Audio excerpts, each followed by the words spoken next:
ನಮಸ್ಕಾರ. ಇವತ್ತಿನ ಈ ವಿವರಣೆಗೆ ನಿಮಗೆಲ್ಲ ಸ್ವಾಗತ. ಬೆಂಗಳೂರಿನ ರೈಲ್ವೆ ನೆಟ್ವರ್ಕ್ನಲ್ಲಿ ಈಗ ಒಂದು ದೊಡ್ಡ ಮಟ್ಟದ ಬದಲಾವಣೆ ಆಗ್ತಿದೆ. ಅದರಲ್ಲೂ ವಿಶೇಷವಾಗಿ ಪೂರ್ವ ಬೆಂಗಳೂರಿನ ಕಡೆ ಪ್ರಯಾಣ ಮಾಡೋರಿಗೆ ಇದು ಬಹಳ ಮುಖ್ಯ. ಹುಡಿ ರೈಲ್ವೆ ನಿಲ್ದಾಣವನ್ನ ದಿಢೀರಂತ ಯಾಕೆ ಮುಚ್ಚಿದ್ದಾರೆ, ಇದರಿಂದ ಏನೆಲ್ಲ ಬದಲಾವಣೆ ಆಗ್ತಿದೆ ಅನ್ನೋದನ್ನ ಇವತ್ತು ನಾವು ಡಿಕೋಡ್ ಮಾಡೋಣ. ಕಳೆದ ಕೆಲವು ದಿನಗಳಿಂದ ಪ್ರತಿದಿನ ಇದೇ ರೂಟ್ನಲ್ಲಿ ಓಡಾಡೋರಿಗೆಲ್ಲ ಒಂದು ದೊಡ್ಡ ಪ್ರಶ್ನೆ ಕಾಡ್ತಾ ಇದೆ. ಅದೇನಪ್ಪಾ ಅಂದ್ರೆ, ನಮ್ಮ ಟ್ರೈನ್ ಹುಡಿ ಸ್ಟೇಷನ್ನಲ್ಲಿ ಯಾಕೆ ನಿಲ್ತಾ ಇಲ್ಲ ಅಂತ. ಹೌದು, ಇದು ದಿನನಿತ್ಯ ಓಡಾಡೋ ಪ್ರಯಾಣಿಕರಿಗೆ ಸ್ವಲ್ಪ ಶಾಕ್ ಕೊಟ್ಟಿರೋದು ನಿಜ. ಆದರೆ ಈ ಪ್ರಶ್ನೆಗೆ ಒಂದು ಸ್ಪಷ್ಟವಾದ ನಿಖರವಾದ ಉತ್ತರ ಇದೆ. ಅದೇನು ಅಂತ ಈಗ ನೋಡೋಣ ಬನ್ನಿ. ಭಾಗ 1, ಹುಡಿ ರೈಲ್ವೆ ನಿಲ್ದಾಣ ಮುಚ್ಚುಗಡೆ. ನೋಡಿ, ಪೂರ್ವ ಬೆಂಗಳೂರಿನ ಈ ಪ್ರಮುಖ ನಿಲ್ದಾಣವನ್ನ ಏನೋ ಕಾರಣ ಇಲ್ಲದೆ ರಾತ್ರೋರಾತ್ರಿ ಮುಚ್ಚಿಲ್ಲ. ಇದು ಒಂದು ಬಹುದೊಡ್ಡ ಯೋಜನೆಯ ಅನಿವಾರ್ಯ ಭಾಗ ಅಷ್ಟೇ. 23. ಹೌದು, ನೀವು ಕೇಳಿಸ್ಕೊಳ್ತಾ ಇರೋದು ಅಕ್ಷರಶಃ ನಿಜ. ನೈಋತ್ಯ ರೈಲ್ವೆ ತೆಗೆದುಕೊಂಡಿರೋ ಈ ಒಂದು ನಿರ್ಧಾರದಿಂದಾಗಿ ಈ ಹಿಂದೆ ಹುಡಿ ನಿಲ್ದಾಣದಲ್ಲಿ ನಿಲ್ತಾ ಇದ್ದ ಬರೋಬ್ಬರಿ 23 ಮೆಮು ರೈಲುಗಳ ಸಂಚಾರಕ್ಕೆ ಈಗ ತಾತ್ಕಾಲಿಕವಾಗಿ ಬ್ರೇಕ್ ಬಿದ್ದಿದೆ. ಅಂದ್ರೆ ಪ್ರತಿದಿನ ಇಲ್ಲಿಂದಾನೇ ರೈಲು ಹತ್ತಿತ್ತಿದ್ದ ನೂರಾರು ಜನರಿಗೆ ಸದ್ಯಕ್ಕೆ ಈ ನಿಲ್ದಾಣದ ಆಕ್ಸೆಸ್ ಇರೋದಿಲ್ಲ. ಹಾಗಾದ್ರೆ ಯಾವೆಲ್ಲ ರೂಟ್ಗಳಿಗೆ ಇದರಿಂದ ಎಫೆಕ್ಟ್ ಆಗಿದೆ? ಮುಖ್ಯವಾಗಿ KSR Bengaluru Bangarapete, Bengaluru cantonment Kolar, Jolarpet KSR Bengaluru, Krishnarajapuram Kuppam ಹಾಗೂ ಕೆಎಸ್ಆರ್ ಬೆಂಗಳೂರು ಮಾರಿಕ್ಯೂಪಂ ಮಾರ್ಗಗಳು. ಈ ರೂಟ್ನಲ್ಲಿ ಓಡಾಡೋ ಶಾರ್ಟ್ ಡಿಸ್ಟೆನ್ಸ್ ಅಂದ್ರೆ ಸಣ್ಣ ಅಂತರದ ಮೆಮು ರೈಲುಗಳ ಪ್ರಯಾಣಿಕರು ಸದ್ಯಕ್ಕೆ ಬೇರೆ ಪರ್ಯಾಯ ವ್ಯವಸ್ಥೆಗಳನ್ನ ಮಾಡಿಕೊಳ್ಳಲೇಬೇಕಾದ ಅನಿವಾರ್ಯತೆ ಇದೆ. ಭಾಗ 2, ನಿಲ್ದಾಣ ಏಕೆ ಮುಚ್ಚಲಾಗಿದೆ? ಸರಿ, ಇಷ್ಟೆಲ್ಲ ತೊಂದರೆ ಆಗ್ತಾ ಇದೆಯಲ್ಲ, ಆದರೂ ಯಾಕೆ ಮುಚ್ಚಿದ್ರು? ಈ ತಾತ್ಕಾಲಿಕ ಅನನುಕೂಲತೆಯ ಹಿಂದಿರುವ ಆ ಬೃಹತ್ ಪ್ರಾಜೆಕ್ಟ್ ಯಾವುದು ಅಂತ ಈಗ ಸ್ವಲ್ಪ ಟೆಕ್ನಿಕಲ್ ಆಗಿ ಅರ್ಥ ಮಾಡ್ಕೊಳ್ಳೋಣ. ಅಸ್ಲಿ ವಿಷಯ ಏನಪ್ಪಾ ಅಂದ್ರೆ, ವೈಟ್ಫೀಲ್ಡ್ ಮತ್ತು ಕೆಂಟೋನ್ಮೆಂಟ್ ನಡುವೆ ಇರೋ 19 ಕಿಲೋಮೀಟರ್ ಉದ್ದದ ರೈಲ್ವೆ ಮಾರ್ಗವನ್ನ ಈಗಿರೋ 2 ಪಥದಿಂದ 4 ಪಥಕ್ಕೆ ವಿಸ್ತರಣೆ ಮಾಡಲಾಗ್ತಾ ಇದೆ. ಇದು ಬರೋಬ್ಬರಿ 492 ಕೋಟಿ ರೂಪಾಯಿ ವೆಚ್ಚದ ಬೃಹತ್ ಪ್ರಾಜೆಕ್ಟ್. ಈ ವಿಸ್ತರಣಾ ಕಾಮಗಾರಿಗೆ ಜಾಗ ಬೇಕಲ್ವಾ? ಅದಕ್ಕಾಗಿಯೇ ಹುಡಿ ನಿಲ್ದಾಣವನ್ನ ಸದ್ಯಕ್ಕೆ ಕ್ಲೋಸ್ ಮಾಡಲಾಗಿದೆ.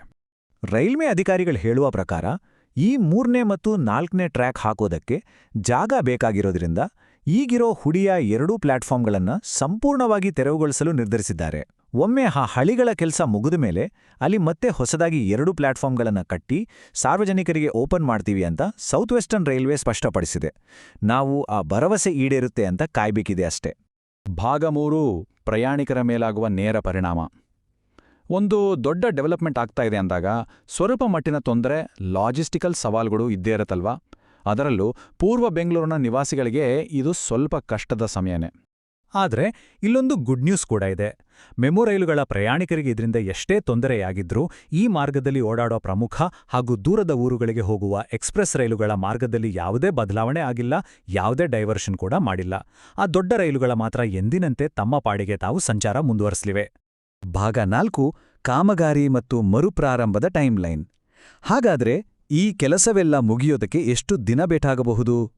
ಅಧಿಕಾರಿಗಳು ಕೊಟ್ಟಿರೋ ಮಾಹಿತಿ ಆಧಾರದ ಮೇಲೆ ಮುಂದಿನ ದಿನಗಳ ಟೈಮ್ಲೈನ್ ಹೇಗಿರಲಿದೆ ಅಂತ ಒಮ್ಮೆ ನೋಡೋಣ. ನೋಡಿ, 2026ರ ಮೇ ತಿಂಗಳಲ್ಲಿ ಪ್ಲಾಟ್ಫಾರ್ಮ್ ತೆರವು ಮಾಡೋ ಕೆಲಸ ಶುರುವಾಗುತ್ತೆ. ಇನ್ನು ಈ 19 ಕಿಲೋಮೀಟರ್ ವ್ಯಾಪ್ತಿಯ ಸಂಪೂರ್ಣ 4 ಪಥದ ವಿಸ್ತರಣೆ 2027ರ ಮಾರ್ಚ್ ಹೊತ್ತಿಗೆ ಮುಗಿಯೋ ಗುರಿ ಇದೆ. ಎಲ್ಲವೂ ಅಂದುಕೊಂಡಂತೆ ಯಾವುದೇ ವಿಳಂಬವಿಲ್ಲದೆ ನಡೆದರೆ 2027ರ ಆರಂಭದ ವೇಳೆಗೆ ಹೊಸದಾಗಿ ನಿರ್ಮಿಸಲಾದ ಹುಡಿ ನಿಲ್ದಾಣ ಮತ್ತೆ ನಮಗೆಲ್ಲ ಲಭ್ಯವಾಗುವ ನಿರೀಕ್ಷೆ ಇದೆ. ಭಾಗ 5, ಭವಿಷ್ಯದ ಲಾಭಗಳು ಮತ್ತು ನಿರೀಕ್ಷೆಗಳು.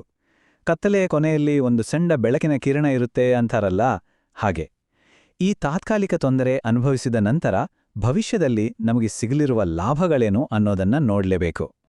ಪ್ರಸ್ತುತ ಪರಿಸ್ಥಿತಿ ತಗೊಂಡ್ರೆ ಕಂಟೋನ್ಮೆಂಟ್ ಮತ್ತು ವೈಟ್ಫೀಲ್ಡ್ ನಡುವೆ ದಿನಕ್ಕೆ ಸುಮಾರು 80 ರೈಲು ಸೇವೆಗಳಿವೆ.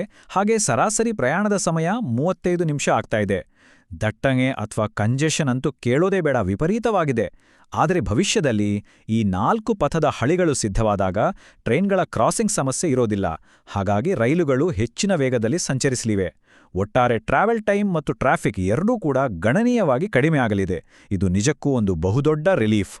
ಇದು ಕೇವಲ ಬೆಂಗಳೂರು ನಗರದ ಒಳಗಿನ ಪ್ರಯಾಣಕ್ಕೆ ಮಾತ್ರವಲ್ಲ, ನಮ್ಮ ಪ್ರಾದೇಶಿಕ ಸಂಪರ್ಕವನ್ನ ಕೂಡ ಅದ್ಭುತವಾಗಿ ಡೆವಲಪ್ ಮಾಡುತ್ತೆ.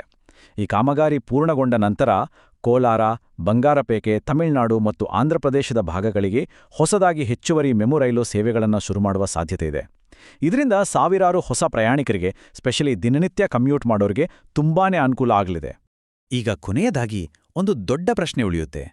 ನಮ್ಮ ನಗರದ ರಸ್ತೆಗಳಲ್ಲಿನ ಆ ವಿಪರೀತ ಟ್ರಾಫಿಕ್ ದಟ್ಟಣೆಯನ್ನ ಕಡಿಮೆ ಮಾಡೋಕ್ಕೆ ಇಂತಹ ರೈಲ್ವೆ ಮೂಲ ಸೌಕರ್ಯದ ವಿಸ್ತರಣೆ ಮುಂದಿನ ದಿನಗಳಲ್ಲಿ ಎಷ್ಟು ಮಟ್ಟಿಗೆ ಸಹಾಯ ಮಾಡಬಹುದು? ಸಿಲ್ಕ್ ಬೋರ್ಡ್ ಕೆಆರ್ಪುರಂ ಸಿಗ್ನಲ್ನಲ್ಲಿ ಗಂಟೆಗಟ್ಲೆ ಬಿಸಿಲಲ್ಲಿ ಕಾಯುವ ಬದಲು ಹೆಚ್ಚು ಜನ ಈ ವೇಗದ ರೈಲುಗಳನ್ನೇ ಆಶ್ರಯಿಸ್ತಾರೆ. ಖಂಡಿತವಾಗಿಯೂ ಈ ಯೋಜನೆ ಪೂರ್ಣಗೊಂಡಾಗ ಬೆಂಗಳೂರಿನ ಓವರಾಲ್ ಸಾರಿಗೆ ವ್ಯವಸ್ಥೆ ಹೇಗೆ ಬದಲಾಗಲಿದೆ ಎನ್ನುವುದನ್ನ ನಾವೆಲ್ಲರೂ ಕಾದು ನೋಡಬೇಕಿದೆ. ಅಲ್ಲಿಯವರೆಗೆ ಸ್ವಲ್ಪ ತಾಳ್ಮೆ ಇರಲಿ.